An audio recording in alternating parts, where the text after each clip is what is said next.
Olá, começa agora o JR Entrevista e o nosso convidado desta edição é o deputado federal Paulo Ganimi, do Partido Novo do Rio de Janeiro. O deputado é líder do partido na Câmara e tem entre as bandeiras o fim da impunidade e maior liberdade para trabalhadores e empreendedores. Entre as comissões é integrante da Comissão Especial do Código de Processo Penal e também da Comissão Especial da Reforma Tributária. Deputado, obrigado pela presença aqui com a gente. O senhor foi o autor da emenda que acabou vetada, que impediu o aumento da despesa com a criação do novo Tribunal Regional Federal em Minas Gerais, o TRF6, que foi aprovado pela Câmara. O que o senhor achou disso? Bom, olá, tudo bem? Prazer estar aqui com vocês. A gente tentou, né? O Novo, desde o início, estava contra a criação do novo TRF6 e até muita gente surpresa com isso, porque o governador de Minas Gerais é do Novo, mas a gente olha para o que é o interesse do país, né? A gente, inclusive, a gente teve partido que falou, ué, mas o governador está falando uma coisa e vocês estão falando outra. Eu nem sei se o governador realmente apoiava a criação, mas a gente consegue entender isso, porque uma coisa é o interesse da população de Minas, o governador defende esse interesse, é legítimo que ele queira isso. Agora, nosso papel aqui é a gente legisla e a gente fiscaliza pensando no país como um todo. E esse TRF6, ele, por mais que muitos partidos tenham dito, não cria despesa, não aumenta a despesa, mas cria.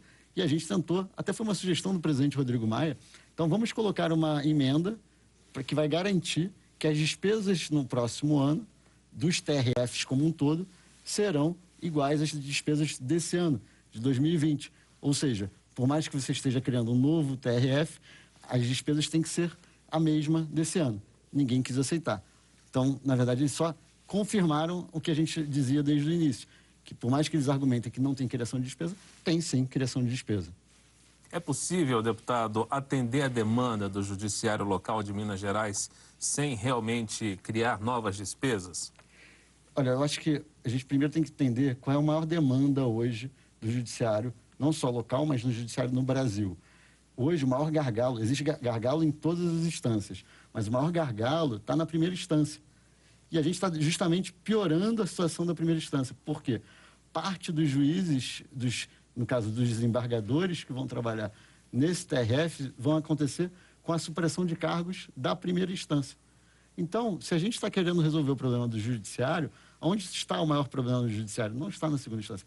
Há também problema na segunda instância, mas há um problema maior ainda na primeira instância. Então, faz sentido? É lógico você piorar a primeira instância, que não só é onde tem mais gargalo, como também é justamente da população mais pobre, mais humilde, porque ela não consegue nem resolver o seu problema na primeira instância. Não faz sentido nenhum. É muito mais lógico você tratar o problema da primeira instância primeiro, ou os dois ao mesmo tempo.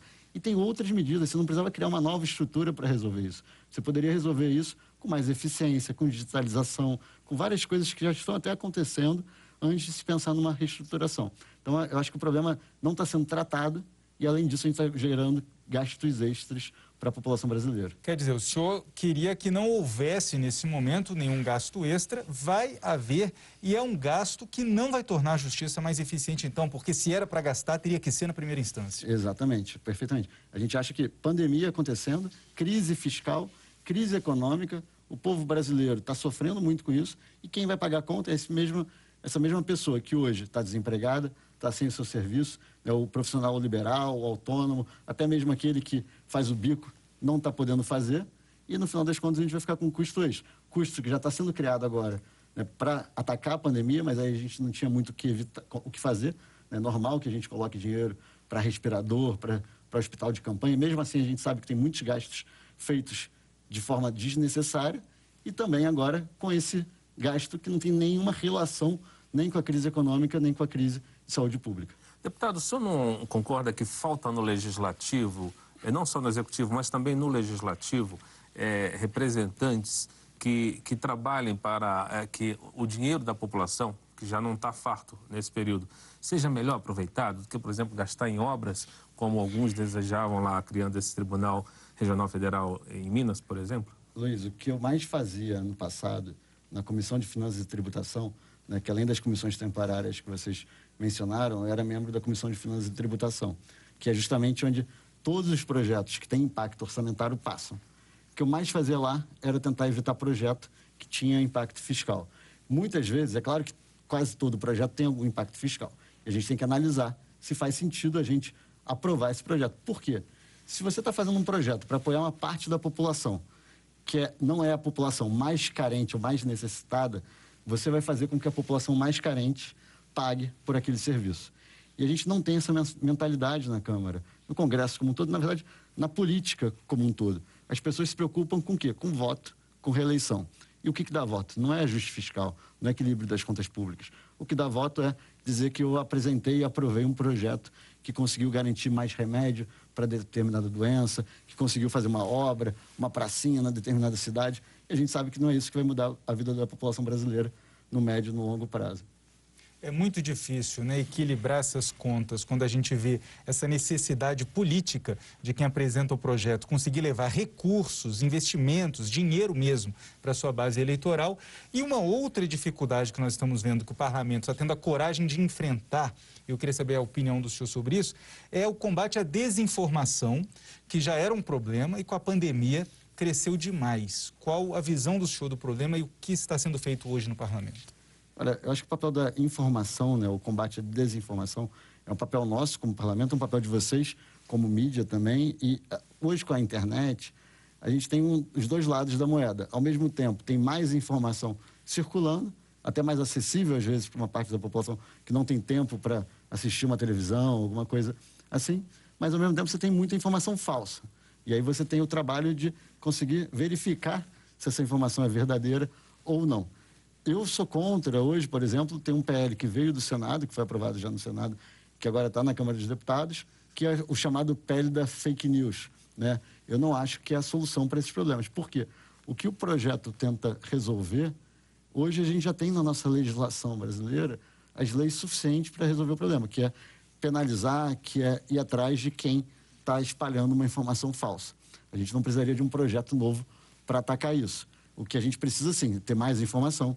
Então, por exemplo, eu tenho um trabalho de, toda semana, eu divulgo um vídeo em que eu explico como é que funciona o Congresso, né? Pílulazinhas de 3 minutos, 2 minutos, que explica, olha, isso, como é que funciona uma comissão na Câmara, como é que funciona, qual o papel de um relator de um projeto. Tudo isso são formas que a gente tem que fazer.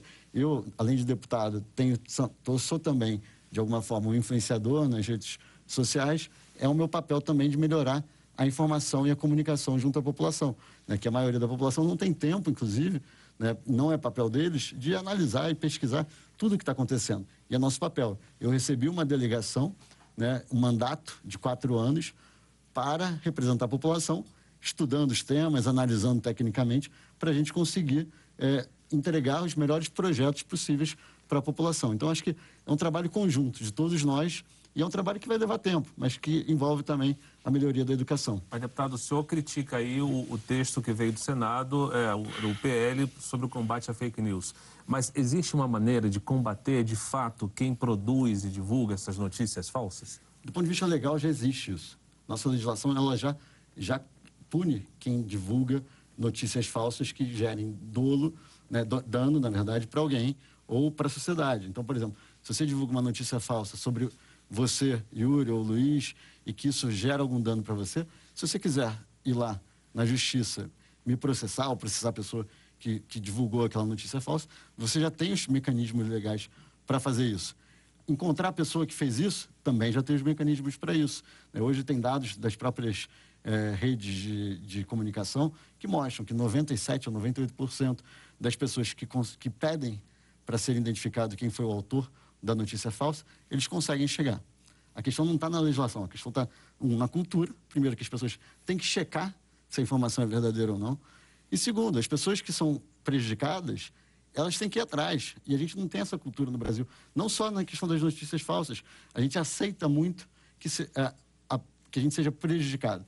Enquanto que o brasileiro, ele tem o hábito de ir na justiça, por exemplo, para direitos trabalhistas, muitas vezes que eles nem têm esses direitos, porque, na verdade, a empresa, às vezes, pagou tudo direitinho, foi tudo certinho, mas o brasileiro vai lá e vai na justiça contra a empresa. Por outro lado, quando a gente está falando do direito civil, do direito da pessoa como cidadão, porque uma empresa lesou, alguma coisa assim, a gente vai pouco. Ou vai mal, né, na verdade. Vai mal, quando eu digo, porque muitas vezes a empresa não lesou o outro, mas a pessoa vai contra a empresa. Agora, quando é um caso como esse, a gente não corre atrás. Então, o problema não está na legislação. Os meios legais já existem, a gente precisa melhorar a tecnologia, precisa melhorar a cultura, a educação, porque senão, sabe o que pode acontecer? É o efeito contrário. Ao invés de a gente melhorar a qualidade da informação, a gente vai centralizar a informação. A gente vai fazer com que, no caso até mesmo redes de televisão, tenham uma concentração muito grande da informação, como era antes.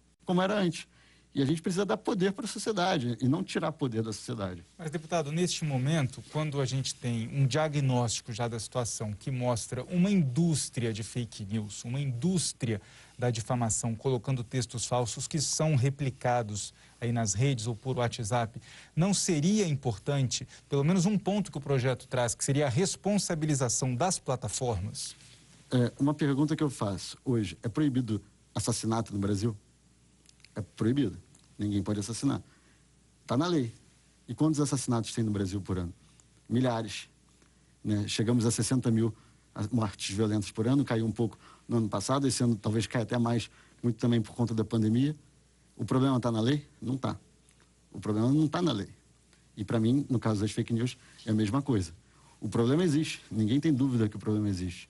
Os meios legais para combater isso já existem. Mas a nossa justiça é ruim.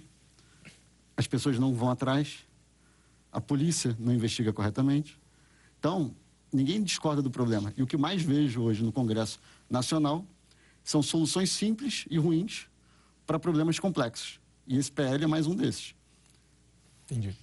E você pode assistir ao JR Entrevista na Record News às 10h30 da noite, no portal R7, no Play Plus, no Jornal da Record, no JR 24 horas à 00h30 e também nas nossas redes sociais. Deputado, como é que está a lei de proteção de dados? Se eu não me engano, a MP venceria esta semana. Há uma previsão de entrar em vigor a partir de maio do ano que vem. O que o Congresso vai fazer com essa lei de proteção de dados? Na verdade, o Congresso fez, essa semana, a gente teve um grande problema, inclusive, porque a gente aprovou na quarta-feira, se eu não me engano, na terça-feira na Câmara, a MP 959, que você mencionou, que o texto original previa prorrogar até maio a implantação da LGPD, a Lei Geral de Proteção de Dados. A Câmara, o texto que o relator da Câmara apresentou, na verdade foi um destaque apresentado no plenário, previa a mudança dessa data para dezembro de 2020, que era uma data equilibrada, que não era muito longa, que era o interesse inicial do governo era que fosse o mais longo possível, porque ele precisa colocar a autoridade da proteção de dados, implantar essa autoridade. Que não foi criada ainda? Não foi criada ainda, mas ao mesmo tempo não era uma data tão curta agora, no meio da pandemia, com todas as dificuldades que foram geradas por conta da pandemia. A Câmara aprovou esse texto para dezembro, que eu acho que era um texto razoável, não era nem tão longo, nem tão curto. O que aconteceu? Na quarta-feira, o texto foi para o Senado aprovou a medida provisória, porém, tratou essa matéria, porque a medida provisória tratava também de outros temas, ligados inclusive ao pagamento do auxílio emergencial, tratou como uma matéria que não poderia ser votada via MP, porque o tema já tinha sido tratado esse ano, o que eu discordo, que a Câmara discorda. Então, na verdade, o prazo já está em vigor. Então, a prorrogação não aconteceu e o prazo original, que era agora agosto, eu não lembro o dia certo, mas eu acho que já está em vigor, se eu não me engano, desde hoje ou ontem, e as empresas têm que correr atrás. Por que ainda não vão ser multadas ou não vão ser ainda penalizadas por conta da lei? Porque a autoridade ainda não está posta. Mas a partir do momento que a autoridade for criada e for nomeada, as empresas poderão ser multadas e penalizadas pelo não cumprimento da Lei Geral de Proteção de Dados. Para a gente é um pouco absurdo. Deputado, nenhum partido até agora foi mais fiel ao Palácio do Planalto do que o Novo nas votações no Parlamento. Mas o partido faz parte da base aliada do governo? Não, o partido não faz parte da base. E, na verdade, esse dado ele até já está desatualizado hoje. Em 2019, nós fomos mais fiéis. Por quê? A pauta do governo era uma pauta muito alinhada com a pauta do Novo. Né? E eu falo dessa forma mesmo, porque a pauta do Novo é a pauta do Novo desde que o Novo foi criado. Apesar de ser um partido novo, é um partido que é anterior à criação do governo atual. Né? E o alinhamento com as ideias liberais, né, de um Estado mais eficiente, responsabilidade fiscal, reforma da Previdência, reforma tributária, tudo isso já eram bandeiras do Novo e que o governo atual, não por conta do Novo, é claro, sem nenhuma arrogância quanto a isso, mas o governo atual também comprou essa ideia, teve sucesso nas urnas e a gente deu apoio por conta das pautas. O que aconteceu esse ano, entre outras coisas, por conta da pandemia, várias medidas ligadas à pandemia e algumas outras que, na nossa opinião, ultrapassavam um pouco o que era a necessidade que se precisava para enfrentar a pandemia, foram colocadas no plenário, foram aprovadas, inclusive com apoio do governo. E muitas delas agora estão sendo criticadas pela oposição e mesmo por outros partidos, porque o governo vetou. Então, se você for ver a orientação do governo na Câmara, divergiu bastante esse ano, bem mais do que o normal, do Novo. Mas, felizmente, o próprio governo, através do presidente da República, na hora de sancionar, ou ele vetou por completo a matéria, ou ele vetou os principais pontos da matéria. E a gente viu isso para várias matérias que o Novo votou contrário, que agora o governo está vetando. Então, se você olhar a estatística desse ano, o alinhamento é menor, mas não porque o Novo mudou o seu posicionamento, mas porque o governo, até para ter uma governabilidade, ele acabou aceitando votar favorável a matérias que vão contra essa visão mais liberal. Agora, em relação a essa queda de braço que está havendo entre o Congresso, parte do Congresso e o Planalto, em relação à desoneração da folha de pagamento, como é que o senhor vai se posicionar na votação desse veto? Olha, vou ser bem sincero, essa é uma pauta que está, inclusive, dividindo a gente. Não é dividindo a bancada em dois, é dividindo até nós mesmos em dois. Por quê? Nós somos favoráveis à desoneração, isso é óbvio, né? Todo mundo quer que haja uma desoneração da folha. Mas a grande questão é a forma como essa desoneração está posta no projeto e que o veto retirou. Por quê? Porque ela não é uma desoneração ampla, ela é uma desoneração que atinge alguns setores. 17 setores, 17 setores, exatamente. E aí você não é uma desoneração justa, porque você está colocando essa carga nos outros setores. Então, isso divide um pouco, porque a gente sabe muito bem que as empresas precisam disso para a manutenção de emprego. A gente está numa crise econômica importante e a gente acha até que talvez o que se chegue num acordo mais consensual é que essa desoneração se mantenha, mas não por 2, 3, 5 anos, mas talvez por um prazo razoável, por exemplo, até o final do ano que vem, que seria alguma coisa que iria ajudar a ultrapassar esse período de crise, mas sem gerar uma distorção tão grande no mercado. Por isso que a gente ainda não tem uma posição fechada, porque a gente vê os dois lados, e os dois lados têm argumentos bons, tanto para a derrubada do veto quanto pela manutenção do veto. Agora, a crítica que o senhor faz nesse momento sobre a desoneração é a mesma que a equipe econômica faz, que ela também se diz a favor da desoneração, mas para todos os setores e não para algum setor específico, e por isso que eles trabalham para que na reforma tributária é presente esse detalhamento. O senhor, então, diria que o Novo hoje está mais alinhado à política de Paulo Guedes no Ministério da Economia do que do próprio presidente Jair Bolsonaro? Estão prontos já para filiar o ministro da Economia? Olha, eu diria que isso sempre foi verdade, né? Porque o Paulo Guedes sempre foi até bem próximo, né, às visões do Novo, até o próprio Partido Novo, antes dele se integrar a tanta campanha depois quanto ao governo do presidente Jair Bolsonaro, e o alinhamento existe com bastante intensidade. E essa visão, né, tanto da desoneração da folha quanto outras práticas fiscais, econômicas, é bastante grande.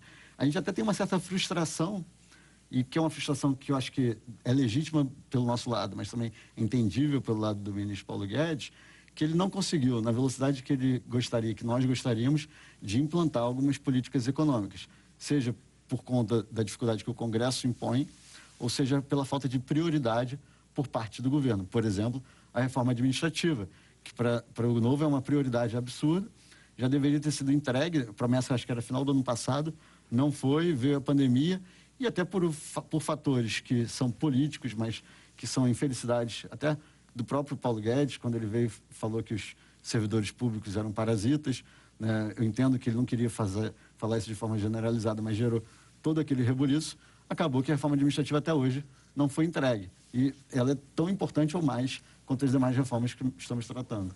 Ok, o JR Entrevista faz uma pequena pausa. No próximo bloco, nós vamos falar sobre segurança pública e também sobre a pandemia da Covid-19. Nós voltamos em instantes. Até já. Estamos de volta com o JR Entrevista. E o nosso convidado de hoje é o deputado federal Paulo Ganimi, do Novo, do Rio de Janeiro. Deputado, o senhor falava que a reforma administrativa é até mais importante que a tributária, mas por uma questão política, a tributária já está em discussão. Então, com essa realidade, qual é a visão do Novo? O que é possível conciliar? Depois de tantos anos, teremos alguma conciliação possível para alguma reforma tributária prometida há tanto tempo? Eu acho que sim, eu acho que está bem maduro esse tema. Inclusive, ela é uma reforma que ela gera menos disputa ideológica quanto à reforma da Previdência, né? Porque eu acho que há um entendimento que o Brasil precisa dessa reforma. Eu nem sei se ela é a administrativa é mais importante que a tributária. Eu diria que, em termos de lógica, o normal seria a administrativa primeiro, porque a tributária ela tem que ter alguma relação com a administrativa, porque ela é que vai pagar os custos da administração pública.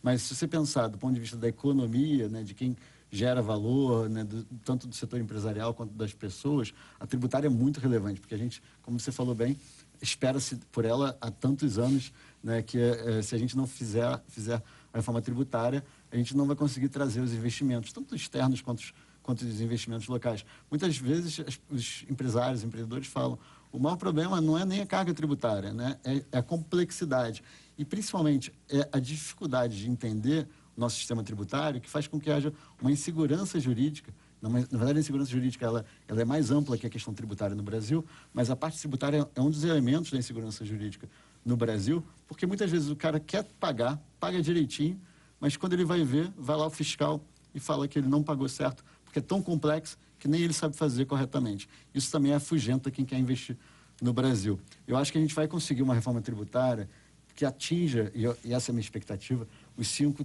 tributos sobre o consumo, né? PIS, COFINS, ISS, IPI e ICMS. Se a gente conseguir isso, que é o que hoje é a PEC 45, né? A PEC 110, se eu não me engano, ela é um pouco mais ampla do que isso, eu acho exagerado, e o projeto do ministro Paulo Guedes, ele é mais restrito que isso. Eu acho que se atingir esses 5 tributos, a gente tem um equilíbrio adequado e a simplificação que o Brasil precisa. Agora, deputado, o senhor citou o ministro Paulo Guedes, vira e mexe, a equipe econômica, até mesmo o ministro, bate cabeça com o Congresso Nacional, especialmente com o presidente da Câmara, Rodrigo Maia. Para que essa reforma seja aprovada no final do ano, é necessário um jogo político maior do governo em relação ao Congresso ou não depende apenas dessa relação entre a economia e a Câmara? Não, isso é muito importante. A relação tem que ser pacífica, né? O primeiro elemento é não ter confusão, né? Se o governo não criar tumulto, já ajuda muito. E quando eu falo governo criar tumulto, seja a declaração, às vezes, que o presidente da República faz, seja o próprio Paulo Guedes, né, que muitas vezes são distorcidas, mas muitas vezes são infelizes mesmo. Dá um exemplo dos sinais trocados aí que já chegaram. O próprio tema que eu mencionei da questão de chamar os servidores públicos de parasita, quanto também recentemente o próprio presidente falou sobre o jornalista, né? São declarações que, por mais que não tenha nenhuma relação às vezes, no caso do parasita teve relação, mas no caso do jornalista não tem nenhuma relação com o tema, mas isso faz com que a boa vontade do Congresso diminua ou a má vontade aumente, né? Isso sempre gera demora, piora na relação. Outra também, agora mais recente, foi essa questão do programa Renda Brasil, né? Esse novo auxílio que o governo estava criando. O Ministério da Economia apresentou, o presidente da República, no dia seguinte, disse que não seria aquele programa. Isso gera tumulto, isso gera preocupação. Insegurança, né? Insegurança. E quando você percebe, o Congresso percebe, eu não estou falando estou falando principalmente os deputados que não têm tanto interesse na aprovação da reforma tributária, percebem que o governo está desarticulado, eles cobram mais caro. E quando eu falo cobrar mais caro, não é necessariamente cobrar emenda ou cobrar cargo, mas eles se fazem de morto, né? E ficam ali esperando que o governo venha fazer a pressão suficiente. E quando isso acontece, menor a velocidade que uma reforma como essa tem para ser aprovada. Quando tem uma conspiração positiva, né, uma soma de esforços, todo mundo está com a ideia que o tema é importante, é muito mais fácil isso ser aprovado. Mas quando fica essa discussão, essa disputa política, a velocidade diminui muito. Agora, mudando da economia para a pandemia, deputado, onde o país errou, quando a gente pensa no histórico, no retrospecto, desde o primeiro caso descoberto do coronavírus no Brasil, para a gente chegar a essa tragédia de mais de 100 mil mortos e um número que não para de subir a cada dia? Olha, esse é um tema bem complicado. Eu acho que nenhum país do mundo, tirando algumas exceções, mas países do tamanho do Brasil conseguiram tratar o tema da forma adequada, até porque nunca se soube muito sobre a pandemia. Mas eu acho que faltou organização política, né? Por exemplo, o próprio fato do presidente da República, desde o início, tratar o tema como algo menor, né, ou até mesmo irrelevante, não que isso fosse mudar na prática a execução dos programas públicos para enfrentar a pandemia, mas isso iria gerar um senso de responsabilidade maior sobre da população, dos governantes, né? E a briga política, aí não é nem só culpa do presidente, mas, por exemplo, a briga dele com o governador de São Paulo, com o governador do Rio, tudo isso faz com que a gestão, né, a falta de liderança no país, eu acho que atrapalhou muito. Eu lembro bem, nas primeiras semanas no Congresso Nacional, teve uma união muito forte, direita, esquerda, centros, independentes, todo mundo ali estava com uma responsabilidade muito grande. Isso foi diluindo ao longo da pandemia, justamente por conta dessas declarações, por conta das divergências de opinião, falta de clareza do Ministério da Saúde ou divergências entre o ministro da Saúde e o presidente, trocas de ministros da Saúde. Hoje mesmo, sem nem entrar no mérito do atual ministro interino, se ele é competente ou não, mas o fato de ser um ministro interino que não vem da área, depois de duas trocas, né, gera uma certa insegurança. Então, tudo isso poderia não mudar em nada os números, mas pelo menos daria para a população uma sensação maior de segurança. Até discussão sobre o uso de máscara, né, que o novo foi até mal interpretado, porque a gente votou contra o projeto de lei, mas a gente não é contra a máscara, tanto que eu uso máscara o tempo todo, mas sim pelo conceito. Mas até isso gerou o uso da cloroquina, né, tudo isso virou política. E é um absurdo. Esse tema não deveria ser tratado como política. Eu acho que o fato de ter sido tratado como algo político não vou dizer o início, mas uma boa parte da pandemia, isso atrapalhou muito. E a gente ainda teve casos de corrupção. A gente viu no estado do Rio de Janeiro, né, hospitais de campanha que foram construídos e ficaram prontos quando o pico da pandemia tinha passado, né? Alguns não foram nem utilizados ao longo da pandemia, o secretário de saúde do estado foi preso, o governador com processo. Então, tudo isso também impactou muito. O dinheiro que era escasso foi mal utilizado e a gente ainda tem que pagar por isso tudo no final. O senhor vê alguma perspectiva pós-pandemia, para o ano que vem, por exemplo, para que o Brasil retome o caminho de avançar, seja na economia, seja em outros setores? Olha, o meu otimismo, ele tem um ponto que é muito importante que a gente tem hoje na economia, que é a questão da taxa de juros. Os juros caíram de uma maneira tão grande que ele atrai tanto investimento para a atividade real, né? Porque antes a pessoa queria poupar, ela colocava o dinheiro ali numa aplicação segura, num tesouro direto, né? Alguma aplicação tranquila. Hoje não tem mais isso. Ela não arriscava abrir um negócio. Ela não arriscava abrir um negócio ou investir no negócio, colocar numa startup, prestar dinheiro para alguém. Agora não tem mais como a pessoa ter retorno, se ela não quiser retorno alto, se ela não quiser arriscar. Então esse dinheiro ele vai chegar na ponta. E o segundo motivo é que também, com os juros mais baixos, quem quer empreender, quem quer investir, vai ter mais capital disponível. Esse é um grande ganho para a economia, para o Brasil. Outro ponto é se a gente conseguir aprovar a reforma tributária. Eu acho que vai ser também um grande salto, mesmo que seja só de perspectiva. Por quê? A gente sabe que provavelmente a PEC 45 ou qualquer texto que seja aprovado vai ter um período de transição. Então, o efeito real na economia não vai ser amanhã. Só que a expectativa, quem investe pensando na expectativa de lucro no futuro. Então, a gente vai atrair investimento. E aí tem outros dois pontos também fundamentais. Marco legal de saneamento básico, já sancionado. A gente tem que agora trabalhar para manter o veto do presidente, sobretudo sobre o artigo 16, que impede que contratos sejam renovados por mais 30 anos. Imagina só, a gente acaba de aprovar um projeto importantíssimo e os governadores podem manter o contrato atual, que não funciona, que não dá certo, por mais 30 anos. E o segundo, que pode ser aprovado na semana que vem, que é o marco legal do gás natural, que esse pode atrair também tanto ou mais investimento quanto saneamento básico. Deputado, a gente vai conversar mais sobre esse tema daqui a pouco, porque agora vamos fazer um rápido intervalo. E no próximo bloco a conversa continua sobre desenvolvimento e emprego. Não saia daí. Estamos de volta com o JR Entrevista, que nesta edição recebe o deputado federal Paulo Ganimi, do Partido Novo do Rio de Janeiro. Deputado, a gente queria saber do senhor a importância dessa discussão em torno do marco regulatório do gás. O que isso muda para o Brasil, para a economia, para a sociedade? Olha, eu diria que talvez depois do saneamento básico seja o tema até mais importante que a reforma da Previdência, a reforma tributária, a reforma administrativa, no efeito prático na economia. Primeiro, você tem atração de investimento para esse setor que está travado há anos, desde que a gente mudou o marco regulatório a última vez, que foi em 2009. Não tem um metro de duto, de gasodutos investido no Brasil por conta do modelo atual. Então, quando você traz investimentos, você traz dinheiro, você traz emprego, trabalho para a população. Depois, o gás vai baratear. A gente tem muito gás no Brasil, junto com o petróleo, com o óleo, principalmente no pré-sal, e esse gás está ali parado. A gente faz o quê? A gente reinjeta esse gás, e se a gente nada fizer, daqui a pouco o que vai acontecer?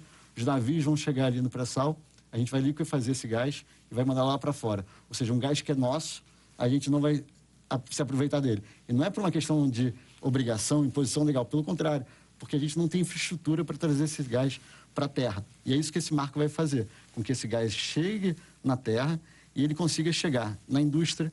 E aí a gente está falando de indústria química, que usa muito, quando a gente tem, por exemplo, pega o carro, né, o carro da gente, o carro que você pega, todo aquele painel, tudo aquilo ali usa gás para ser fabricado.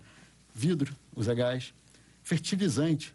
E aí você tem um efeito também no nosso agro. A gente pode ter um fertilizante mais moderno, mais tecnológico, mais barato, usar menos terra, polui menos, devasta menos, desmata menos, tudo isso vai ser um impacto muito positivo. Deputado, o senhor faz parte da subcomissão de empreendedorismo e inovação na Câmara e o senhor defende uma maior liberdade nos contratos entre os trabalhadores e empregadores. Mas, na prática, o que nós temos visto é a precarização do trabalho, por exemplo, dos motoristas de aplicativo, dos entregadores de comida pelo aplicativo. Quando que essa inovação e o empreendedorismo vão significar outra coisa, não a precarização? Olha, eu vejo, na verdade, que a gente está gerando trabalho para essa população que não tinha nenhuma opção de trabalho antes desses aplicativos. Eu sou do Rio de Janeiro. Se você for no Rio de Janeiro, você vai ver pessoas ali com trabalho precarizado, mas que ganham muito menos que isso. O cara trabalha como ambulante, como vendedor no sinal, como cobrador, flanelinha. Tudo isso é o quê? Trabalho precarizado. Ninguém está pensando nisso. O Brasil hoje tem 40 milhões de informais.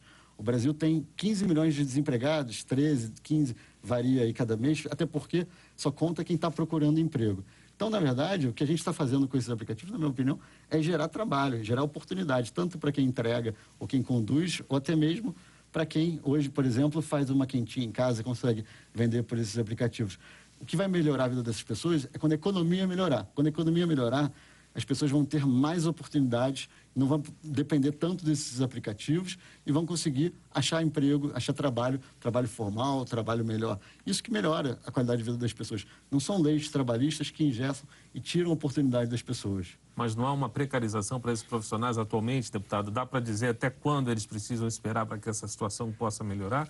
Ou nada pode ser feito? Mais precário do que não ter trabalho, acho que não existe. Então, na verdade, o que a gente está falando aí é vamos fazer... Eles têm direito de cobrar dos aplicativos, para que os aplicativos gerem melhores condições. E tem que lembrar o seguinte, não é interesse de ninguém, nem do aplicativo, que o trabalho dele seja considerado precarizado. Por quê? Senão ele não vai entregar bem, senão ele não vai conduzir bem o carro, e as pessoas vão parar de consumir esses serviços. Então, na verdade, a briga não existe. E hoje já tem uma pesquisa que mostra que 70% desses entregadores não querem lei nenhuma, eles querem que continue do jeito que está. Isso é uma falsa discussão, na minha opinião.